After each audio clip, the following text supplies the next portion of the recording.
Olá pessoal, Gabriel de Moraes aqui. Hoje nós vamos fazer um vídeo, vamos fazer uma lista aqui, um tier list, né, dos sistemas mais amigáveis para o mestre. Não são os sistemas mais famosos, não são os sistemas mais divertidos, não são os melhores sistemas. Eu estou falando aqui de mestre para mestre, tete a tete. Você sabe o quão difícil é para o mestre se divertir durante uma campanha ou uma aventura. Tá? Então vou dar dicas aqui, eu vou separar aqui para vocês esses sistemas baseados na minha experiência de mais de 30 anos de RPG, tá? E vou explicar aqui.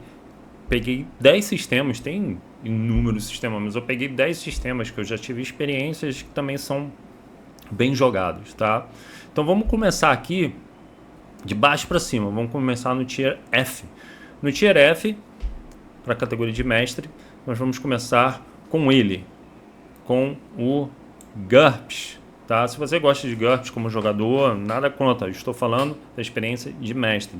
É um pesadelo para o mestre, embora ele seja muito realista, tenha regras para tudo, milhares de suplementos. Eu comecei a jogar GURPS no início, lá nos anos 90, quando ainda era tudo no início. Eu lembro que tinha o suplemento de magia, o livro básico a gente tinha.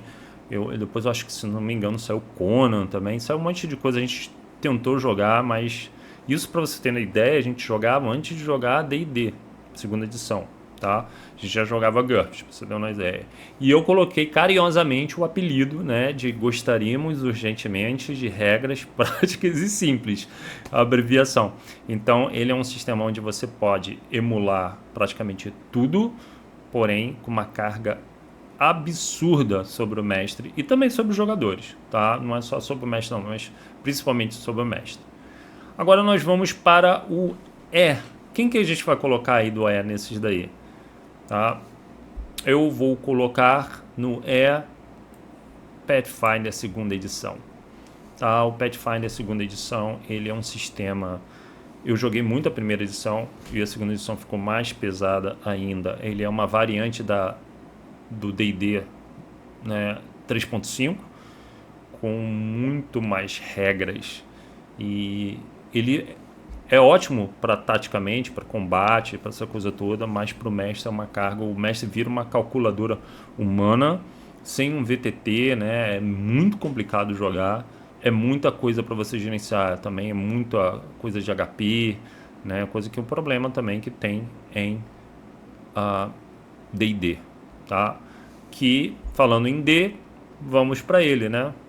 Vamos para o D&D. O D&D entraria aí na quinta edição, né? Ele entraria no D, porque ele é menos burocrático do que o Pathfinder, um pouco menos, mas também é uma carga monumental. Muitas vezes, para você jogar esses dois sistemas, não vale a pena jogar um one shot. Como mestre, não vale a pena o investimento, o tempo de investimento para você fazer uma one shot. Eu estou avisando, existem milhões de sistemas melhores para você jogar one shot e a gente vai falar deles agora, vai começar a melhorar agora daí para frente. Para campanhas longas, para os jogadores é excelente, mas para o mestre é um pesadelo. E muitas vezes o mestre tem um tempo de preparação maior do que a própria aventura. Se você for fazer tudo num VTT, eu já cansei de usar o Foundry, o Roll20, e, poxa, eram dias de preparação para você jogar 4 horas, 3 horas. Entendeu? E mesmo assim, às vezes, acontecia situações na hora que você não tinha preparado. Entendeu? Então, assim, é muito preparável, é muita rolagem de dados, é muita inflação de números. Tá bom? Vamos para o próximo ali. No C, a gente pode colocar o Daggerheart, tá? O novo queridinho aí, o Daggerheart, ele diminui um pouco a agência ali, a carga do mestre, né? Mas as regras ficam um pouco mais soltas e a agência que, por exemplo, o D&D e o Pathfinder tem, não é tão profunda, mas ele tira um pouco a carga ali do mestre, ele se propõe a fazer uma coisa melhor. Tá? Novamente, não estou falando que é melhor, estou falando pro mestre, né? O Daggerheart, ele usa também um sistema de cartas, ele tentou inovar algumas coisas aí, e aí vai do gosto de cada um, se gosta de coisas mais narrativas e tal, mas eu acho que com aquela coisa do mestre poder usar recursos contra os jogadores, fica uma coisa meio mestre como contra jogador, né? Que muitos jogos tem isso. O próprio D&D, o Pathfinder também, o mestre rola muito dado e atrás do screen, escondido, né, ali, pode gerar esse clima de atrito entre os dois. Cara, agora aqui no B, vamos ver aqui. No B a gente vai colocar Dungeon World, ok? E vou colocar o OSR, vou botar nessa ordem, tá bom? O Dungeon World é fantástico, ele é uma versão de D&D misturado com Power by Apocalypse, onde você tem poucas rolagens para o mestre. O mestre, na verdade, só rola dano, né, no Dungeon World. Porém, ele tem um problema que ele é muito abstrato. Então, quando você tem que fazer o movimento do GM, ele não é claro exatamente o que você vai fazer. Isso pode criar também uma grande confusão entre o mestre e os jogadores, questionando esses movimentos que o mestre está fazendo, e ele é muito ambíguo. Então, assim, para quem é iniciante, parece que é uma boa, mas na verdade não. Tá? Você pode ficar meio perdido. Para quem é jogador mestre experiente, eu fiz uma campanha de Dungeon World, adaptei aquela aventura, o Dungeon of the Mad Mage, pro Dungeon World. Então para mim foi muito bom, foi fluindo e tal. Agora, quem não está acostumado, é bem complicado, tá bom? Mas vale muito a pena conferir. Nós temos o OSR ali, que é o Old School Renaissance. O que é o Old School Renaissance? É um movimento que nada mais pegou lá o AD&D da segunda edição, era chamado de Advanced Dungeons & Dragons, e fez uma adaptação dele.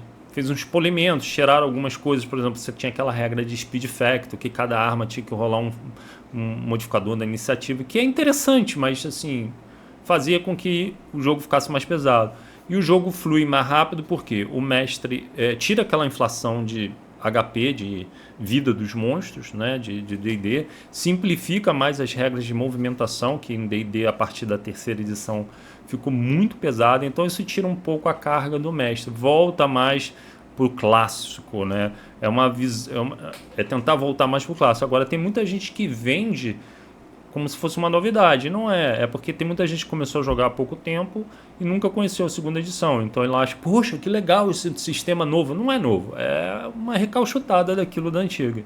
Inclusive eu fiz um post no meu blog aí, se você quiser dar uma olhada lá, falando mais ou menos sobre isso, o que a indústria tem feito, né? Ele tem feito essa maquiagem aí e vendido como se fosse um sistema novo, tá? Agora vamos pro A. Olha que legal aqui. Eu vou colocar o Easy D6 e o Fate. Vou botar nessa ordem aqui, tá? Vou me explicar por quê.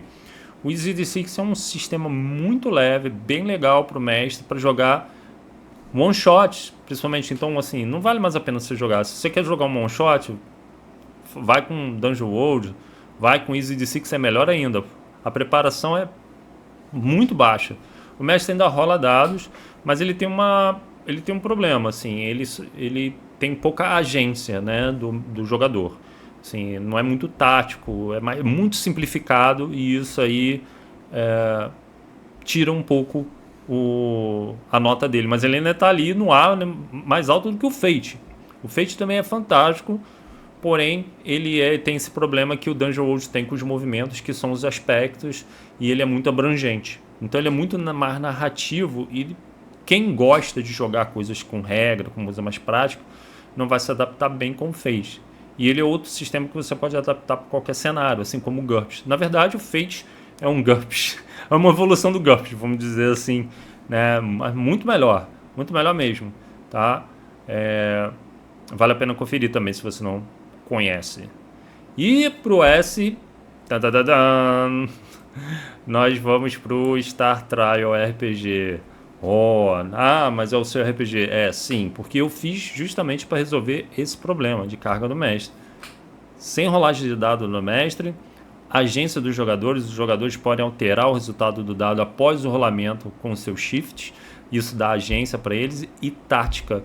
Não é simplesmente rolei o dado, aceito o resultado e fico esperando o meu round lá.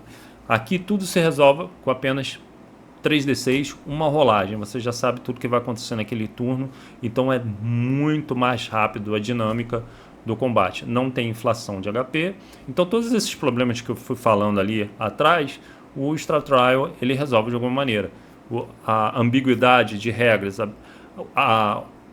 o conflito mestre e jogador também não tem, porque o mestre não rola dado, o mestre não escolhe, eu vou atacar você, o monstro vai fazer isso contra você e vai ficar aquela discussão, não, o monstro não me atacaria, o monstro não faria isso comigo. Não tem isso no Star Trial RPG, tá? As regras são concisas e não fica aquela coisa de ficar consultando 1000 livros, 1000 coisas para você durante a sessão. Então o mestre está livre para narrar. Tá livre ali. A preparação é leve, é mais leve do que a do Dungeon World. Eu acho que só não é mais leve talvez do que a do Easy D6, mas o Easy D6 é aquilo que eu falei, ele é muito simples, só rolou o dado ali, acertou, errou e acabou. Né? No Star Trial você pode fazer agência, você pode dar mais dano, você pode ficar mais defensivo, você pode atacar um monstro para diminuir o TL do encontro, você pode fazer uma série de coisas mais, tá bom?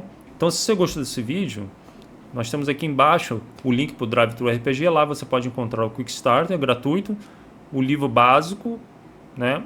E a aventura introdutória, tá bom? Então, deixa aí embaixo se você... Qual o sistema que eu não falei aqui que você gostaria que eu tivesse colocado aí na tier list, qual o sistema que você gosta, e dá um feedback sobre o Star Trial RPG. Tem um vídeo aqui, eu vou botar um card, né, para você ver como funciona basicamente o sistema de combate. Gabriel de Moraes, um grande abraço para você e até o próximo vídeo. Valeu!